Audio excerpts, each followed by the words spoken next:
दोस्तों, मैं इस समय मध्य प्रदेश की राजधानी भोपाल में हूं और आप पीछे मेरे जो देख रहे हैं वो राजधानी भोपाल में सुबह सुबह का ये टाइम है और कोहरा छाया हुआ है।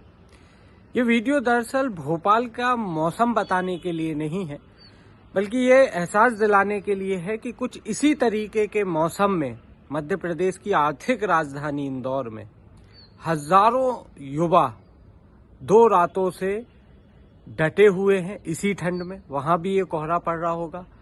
ठंड बेहद ज्यादा है। कड़कड़ाती इस ठंड में मध्य प्रदेश के लोक सेवा आयोग यानी एमपीपीएससी के इंदौर दफ्तर के बाहर युवा डटे हुए हैं। 2 रातें उन्होंने वहां बिता चुके हैं। लगभग इस प्रदर्शन को 48 घंटे होने को आए हैं। इसके बावजूद अभी तक जो कैंडिडेट्स हैं, एमपीपीएससी से जुड़े जो युवा हैं, उनकी मांगों पर कहीं कोई ध्यान नहीं दिया जा रहा है। धरना प्रदर्शन हमारी विभिन्न मांगों को लेकर चल रहा है, जिसमें एमपीपीएससी 2023 का रिजल्ट जारी करना है।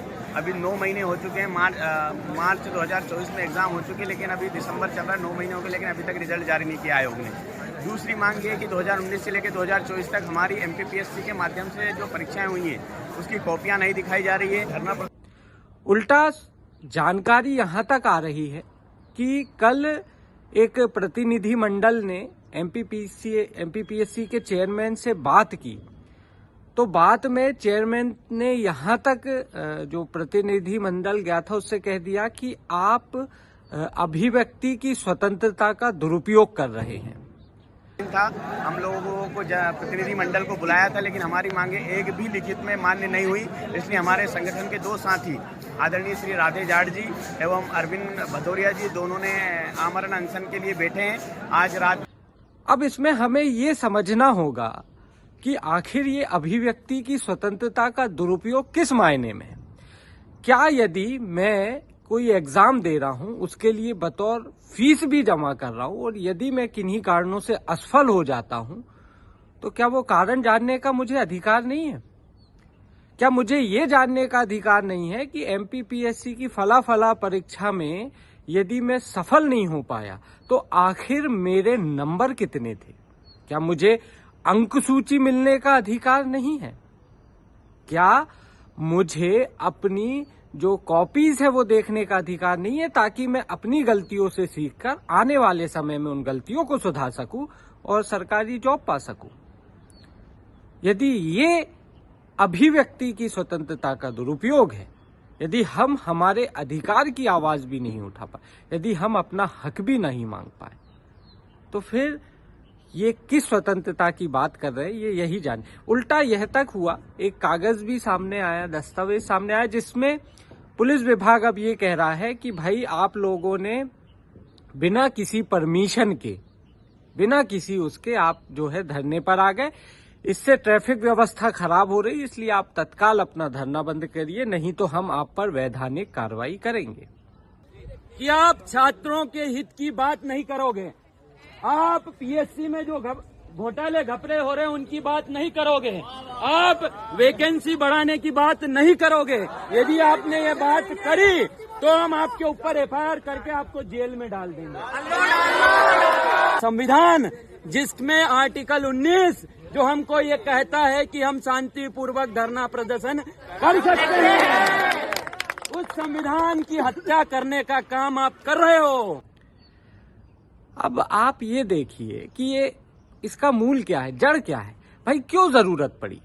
पहले ज्ञापन दिए गए थे कि भाई आप जो है कॉपीज दिखाइए, अंक सूची जारी कीजिए, समय पे कैलेंडर जारी कीजिए, जो रिजल्ट अटके हुए वो मैं ये नहीं समझ पा रहा हूं कि आखिर क्यों सरकार जिद पर अड़ी। ऐसी कौन सी मांग है? क्या बच्चों ने ये कह दिया कि जितने धरने दे रहे हैं उनको फ्री में आप जॉब दे दो, ना कोई एग्जाम लो, ना कोई इंटरव्यू? ऐसी कोई तो बेतुकी मांग करी नहीं, करेंगे भी नहीं। ये सब पढ़े लिखा युवा वर्ग है, यूथ है, बुद्धिमानी वर्ग है। ये सिर्फ क्या मांग रहे हैं आपसे? भैया हमने एग्जाम दिया, हमारी अंक सूची दे दो। हमने एग्जाम दिया, हम हमारी गलती पता कर ले, आप हमें कॉपीज दिखा दो। परीक्षा कैलेंडर समय पे जारी कर दो, उसका पालन कर लो। जो रिजल्ट अटके हैं उसे जारी कर दो। इसमें ऐसी कौन सी मांग है जिसके लिए विधानसभा में कानून पारित करना होगा? ऐसी इसमें कौन सी मांग है जिसको पूरा करने में कोई बहुत बड़ी कानूनी अड़चन आ रही है? और यदि चलिए मान लीजिए 9-10 मांगे, मान लीजिए किसी में एक नीतिगत कुछ हो रहा है, बात तो कीजिए। मैं मानता हूं कि मध्य प्रदेश का युवा एक साफ सुथरी परीक्षा व्यवस्था तो डिजर्व करता है और सरकार को इस तरफ ध्यान देना चाहिए कि यहां अब एक चलन सा हो गया है कि पहले तो आप उस भर्ती परीक्षा के योग्य बनो, मतलब तमाम डिग्री लो जो भी उस भर्ती परीक्षा के लिए, डीएड, बीएड, शिक्षकों के लिए, प्राध्यापकों के लिए कुछ और होगी, जो भी है, पहले उसकी वो डिग्रियां लो, कड़ी मेहनत करो। उसके बाद आप कॉम्पिटिशन एग्जाम की आप तैयारी करो और जब वो आप एग्जाम दे दोगे तो उसके रिजल्ट के लिए आपको आंदोलन करना पड़ेगा। ये किस परिपाटी को हम यहां जन्म दे रहे हैं?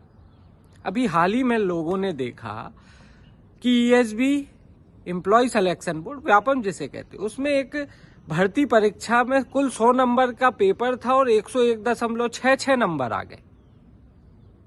क्या मानसिकता यहाँ का बन रही है एक पूरे सिस्टम की?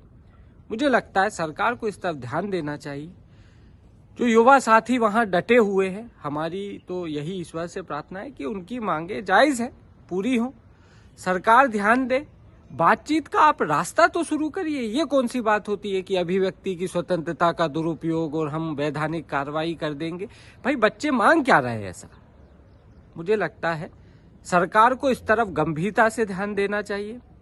जो युवा साथी डटे हुए हैं, मैं तो उनके जोश और जुनून की सराहना करूंगा कि ये जब 10 और 9 डिग्री के टेम्परेचर पे कड़कड़ाती ठंड में हम जैसे लोग घरों से बाहर नहीं निकलते, रात के समय की ठंड बहुत ज्यादा है, ऐसे में ये युवा भविष्य के खातिर और न केवल इनके भविष्य के खातिर, यदि ये व्यवस्था बदल जाती है तो आने वाले जितने भी एग्जाम है उनमें जितने भी नए युवा जुड़ेंगे सबको इसका फायदा होगा।